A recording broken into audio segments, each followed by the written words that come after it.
no matter what you try to do, Negative, that's the reality, the reality of the economics, like the kitchen table issues, Yeah. right? It's the economy, stupid. That will always be true. Mm-hmm. You can't, that was part of why the election last year went the way it went, Yeah. except that the economy actually as a whole was in fact Yeah. pretty good, but Yeah. people weren't feeling it yet because there are lagging indicators with the economy. And so even though inflation, and that's again part of the oh, what's the word? The inability to message things clearly that Oh, Democrats yeah. they just lack this.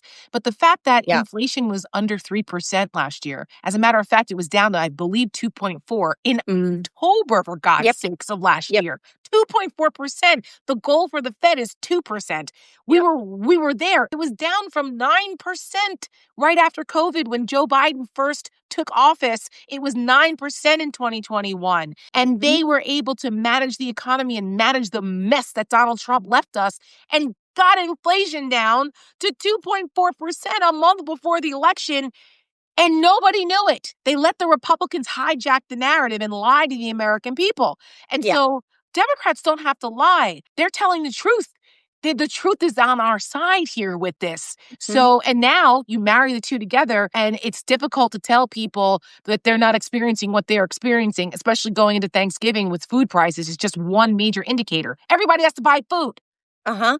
And there have been studies about this now. It's that, right? Coupled with the optics, with the Yes. visual optics of not only him tearing down the East Wing, which I don't care, again, how much you love Donald Trump. I don't care how many times you tell every lib you know to cry harder. I never heard one single person, not one MAGA person, not Laura Loomer, not Marjorie Taylor Greene, not anybody say, you know what I really hope he does? I really hope he demolishes a third of the White House. Nobody said that. Right. And there's studies now that show that the pictures of him doing that to the White House when nobody was prepared for that, nobody was expecting that, and they look really bad, that his unfavorability numbers started to climb. But it's not just that. It's you take that and you couple it with him bragging about this gilded ballroom none of us are going to get to dine or dance in.